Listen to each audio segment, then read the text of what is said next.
सारखी सारखी साबुदाणा खिचडी खायला जर कंटाळा आला असेल, तर आज आपण अगदी मऊसूत, मस्त लुसलुसीत असे साबुदाण्याचे पराठे कसे करायचे ते आज या व्हिडिओमध्ये बघणार आहोत. करायला अतिशय सोपं आहे. अगदी मोजक्या साहित्यामध्ये तयार होतात आणि खायला तितकेच चविष्ट. चला तर मग जराही वेळ न घालवता लगेचच साबुदाणा पराठा कसा करायचा ते बघूया. सर्वात आधी साहित्य बघूया. तर त्यासाठी इथं मी उकडलेले 4 बटाटे घेतले, 1 वाटी साबुदाणा आणि बारीक कट केलेला कोथिंबीर, 7 ते 8 हिरव्या मिरचीचा ठेचा, चवीनुसार मीठ आणि जिरं.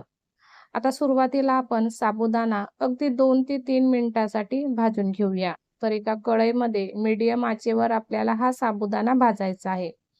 आता साबुदाणा आपल्याला खूप जास्त प्रमाणात न भाजता अगदी 2 ते 3 मिनिटं फक्त साबुदाण्याला हलकं भाजायचं आहे. तर अशा प्रकारे इथं तुम्ही बघू शकता साबुदाणा आपला भाजून झालेला आहे. खूप जास्त प्रमाणात आपल्याला साबुदाणा भाजायचं नाही आहे. भाजलेला साबुदाणा आपण एका प्लेटामध्ये काढून घेऊया आणि थंड होण्याकरिता साईडला ठेवूया. आता इथं आपला साबुदाणा थंड झालेला आहे आणि नंतर या साबुदाण्याला आपल्याला मिक्सरला अगदी बारीक स्वरूपाचा पिसायचा आहे. चला तर मग इथं आपला साबुदाणा छान पिसून झालेला आहे. तुम्ही बघू शकता साबुदाणा मी कितपत पिसलेला आहे. अगदी बारीक स्वरूपाचा पीठ इथं साबुदाण्याचा मी तयार केलेला आहे. आता आपल्याला या पिठामध्ये उकडलेले बटाटे किसायचे आहे.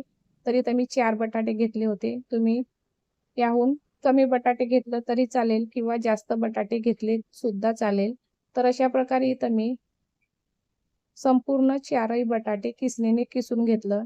बटाटा हा किसणीनेच किसायचा आहे. जर तुम्ही याला किसणीने न किसता फक्त हाताने फोडून घेतलं तर बटाट्यामध्ये काही तुकडे राहणार आणि ते पराठा लाटायला जमणार नाही. नंतर आपल्याला या मिश्रणामध्ये कोथिंबीर, मिरचीचा ठेचा, जिरं आणि चवीनुसार मीठ घालूया. आता इथं पराठ्यासाठी लागणारे सर्व जिन्नस टाकून झाले आहे. आता आपल्याला हे मिश्रण पूर्णपणे मिक्स करायचं आहे. बटाट्यामध्ये साबुदाण्याचा पीठ हा पूर्णपणे आपल्याला अजिबात पाण्याचा वापर न करता मिक्स करून घेऊया. सुरुवातीला मिश्रण आपल्याला थोडासा ओलसर वाटेल, पण जसं जसं साबुदाणा यामध्ये मिक्स होईल तसं साबुदाणा हा पूर्णपणे पाणी शोषून घेणार आणि हा मिश्रण खूप जास्त प्रमाणात कोरडा पडेल. त्याकरिता आपल्याला सुरुवातीला संपूर्ण मिश्रण छान मिक्स करायचं आहे आणि नंतरच यामध्ये जसं पाणी लागेल त्या प्रमाणात आपल्याला पाणी टाकून पुन्हा मिश्रण छान मळून घ्यायचं आहे. तर अशा प्रकारे इथं मी अगदी थोड्याशा पाण्याचा वापर करून घेत आहे. आता आपल्याला हा पराठ्याचा पीठ अगदी 2 ते 3 मिनिटं किंवा शक्य होईल तितकं छान मळून घ्यायचं आहे. जेणेकरून पराठ्यांना भेगा पडणार नाही, पराठे लाटायला सोपं जाईल आणि अगदी छान मऊसूत पराठे तयार होतील. आता इथं मी पुन्हा थोडा पाण्याचा वापर करून घेतला आणि आपल्याला हा पीठ अगदी छान हाताने भरपूर प्रमाणात असा मळायचा आहे.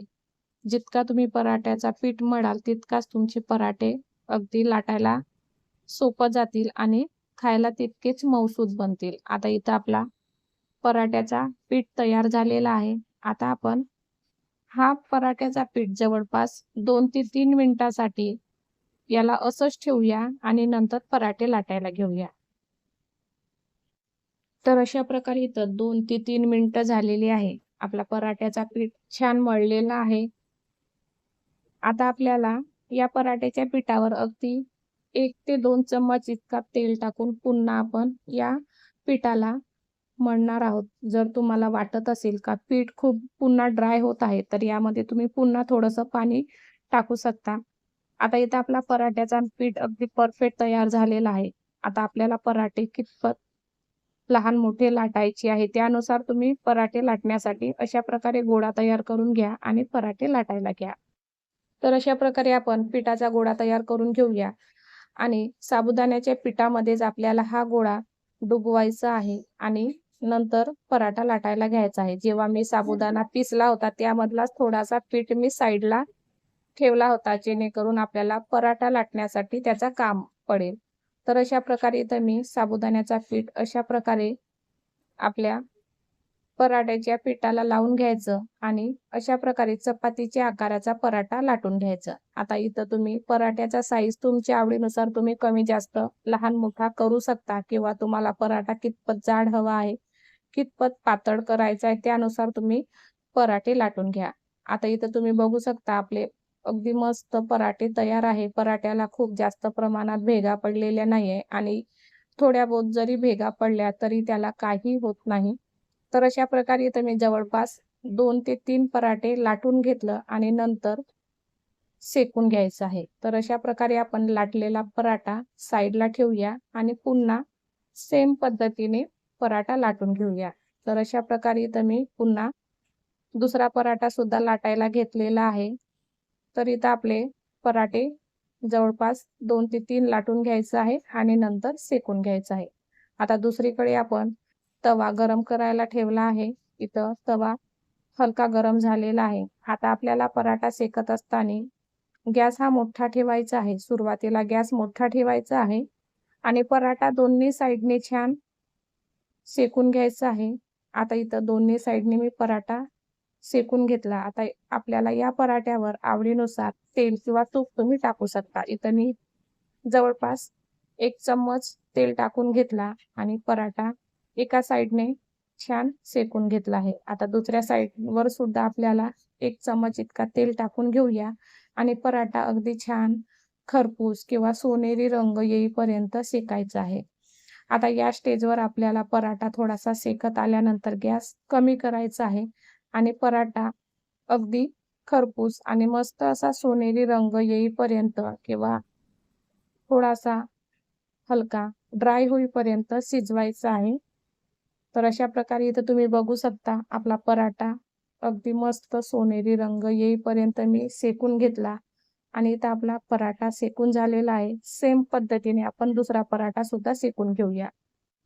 तर अशा प्रकारे अतिशय कमी वेळामध्ये तयार होणारे आणि खूप जास्त प्रमाणात सामग्री न वापर करता झटपट असे हे साबुदाणा पराठे खायला तितके चविष्ट लागतात। अगदी मऊसूत आणि सॉफ्ट बनतात आणि आपल्याला नेहमी सारखी तीच साबुदाणा खिचडी जर खायला कंटाळा आला असेल तर तुम्ही अशा प्रकारे साबुदाणा पराठे नक्की ट्राय करून बघा आणि रेसिपी कशी वाटली ते मला कमेंट करून नक्की सांगा। तर अशा प्रकारे इथं आपले संपूर्ण पराठे मी सेम पद्धतीने शेकून घेतले आहे। तर अशा प्रकारे इथं आपले पराठे तयार आहे। आता तुम्ही हे पराठे दह्यासोबत, शेंगदाण्याच्या चटणीसोबत किंवा बटाट्याच्या भाजीसोबत सुद्धा खाऊ शकता। बघा हे पराठे इतके सॉफ्ट आणि मऊ झाले आहेत की अगदी ओठाने सुद्धा आपण पराठे खाऊ शकतो। तर व्हिडिओ कसा वाटला मला कमेंट करून नक्की सांगा। आवडल्यास लाईक करा, जास्तीत जास्त शेअर करा आणि चॅनलवर नवीन असाल तर सबस्क्राईब करा। चला तर मग पुन्हा भेटूया अशाच एका नवीन व्हिडिओ सोबत। तोपर्यंत धन्यवाद।